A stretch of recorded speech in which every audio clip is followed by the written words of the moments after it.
Hi hello నమస్తే, నేను మీ mister Byreddy. దేశం మొత్తం బంగ్లాదేశ్లో జరుగుతున్న హిందువుల గురించి మాట్లాడుకుంటుంటే కేవలం మన తెలుగు రాష్ట్రాలైనటువంటి ఏపీ తెలంగాణలో ఒక కాంట్రవర్సీ మీదనే మాట్లాడుతున్నారు. దానికి సంబంధించిన డిబేట్లు పెడుతున్నారు, దాని మీద పోల్స్ పెడుతున్నారు. అందుకోసమే నేను ఒక చిన్న వీడియో పెట్టిద్దాము ఆ ఇష్యూ మీద అనుకొని స్టార్ట్ చేసిన అనమాట. సో ఏం లేదండి, జస్ట్ నార్మల్గా శివాజీ గారు ఒక ఆడియో ఫంక్షన్లో ఒక లేడీస్ వస్త్రధారణ గురించి మాట్లాడారు. దాంతోపాటు ఒక 2-3 మాటలు అయితే నోరు జారారు. ఆయన గ్రహించి సారీ అయితే చెప్పాడు. అంతటితోటి ఆ ఇష్యూను వదిలేయాలి. కానీ సో కాల్డ్ ఫెమినిస్ట్ అని పేరు చెప్పుకొని బయట సమాజంలో తిరిగే వాళ్ళు అవ్వచ్చు, సెలబ్రిటీస్ అవ్వచ్చు, దాన్ని తీవ్ర వ్యతిరేకత వ్యక్తం చేశారు. సో నేను అలాంటి వారికి నేను ఒకటే చెప్తాను, ఎందుకంటే ఇలాంటి పదజాలం వాడటం ఇదే మొదటిసారి. అంటే రీసెంట్గా రిలీజ్ అయిన సెన్సేషనల్ హిట్ సాంగ్ అయినటువంటి చిక్రీలో కూడా వాడారు. ఆయన వాడిన శివాజీ గారు వాడిన పదాలు అంతేనా?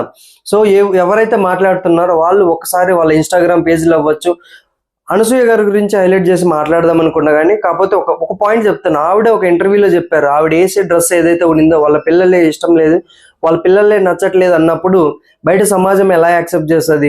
మీరు విదేశాలకు వెళ్ళినప్పుడు మీరు శారీ కట్టుకొని ఉంటే 100% విదేశాల్లో ఉన్న వాళ్ళు ఈవిడ ఇండియన్ అని వెంటనే గ్రహిస్తారు.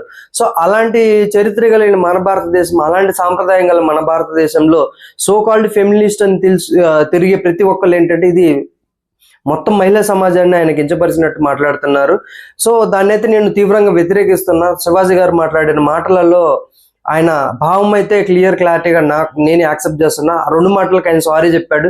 కానీ ఎవరైతే మాట్లాడుతున్నారో, ఎవరైతే ఆ మహిళా స్వేచ్ఛ గురించి మాట్లాడుతున్నారో, మహిళా స్వేచ్ఛ అనేది తను సమాజంలో తనకు వచ్చే గౌరవాన్ని బట్టి ఉంటుంది, తను వేసుకునే వస్త్రధారణను బట్టి ఉంటుంది. ఎందుకంటే నువ్వు చీర కట్టుకొని బయటికి వెళ్తే 100% బయట ఉన్న ఎవరైనా కానీ చేతులు ఎత్తి దండం పెడతారు. దండం పెట్టకపోయినా కానీ అట్లీస్ట్ కొంచెం హోమ్లీ ఫీలింగ్ ఉంటుంది అనమాట. నువ్వు షార్ట్లు మిడ్డీలు వేసుకొని వెళ్తే ఆబ్వియస్లీ ఎవరైనా కానీ అలాగే చూస్తారు. సో ఇలాంటి వీడియోలో కాంట్రవర్సీలో ఎవరిది తప్పు ఎవరిది రాంగ్ అనేది నేను ప్రేక్షకులకే వదిలేస్తున్నాను. ఎందుకంటే వాళ్ళు ఆల్రెడీ చాలా మంది మాట్లాడుతున్నారు. సో శివాజీ గారికి సపోర్ట్గా మాట్లాడేవారు, దాంతోపాటు అనసూయ మరియు చిన్మయ్య గారికి సపోర్ట్గా మాట్లాడేవాళ్ళు. ఇక్కడ విచిత్రం ఏంటంటే స్వాతంత్రం గురించి మాట్లాడుతున్న వీళ్ళంతా వెస్ట్రన్ కల్చర్కి వెళ్తున్నారు. శివాజీ గారు ఏమో ఇండియన్ కల్చర్ని కాపాడడానికి అయితే మాట్లాడుతున్నారు. చూద్దాం ఎలా ఉంటుందనేసి ఈ కాంట్రవర్సీలో చిన్న వీడియో బయటిద్దామని అయితే స్టార్ట్ చేశాను. ఈ వీడియో నచ్చినట్లయితే లైక్ చేయండి. సో మీ అభిప్రాయం అనేది కామెంట్ సెక్షన్లో అయితే తెలపండి. Okay, thank you. నేను మీ మిస్టర్ బైరెడ్డి.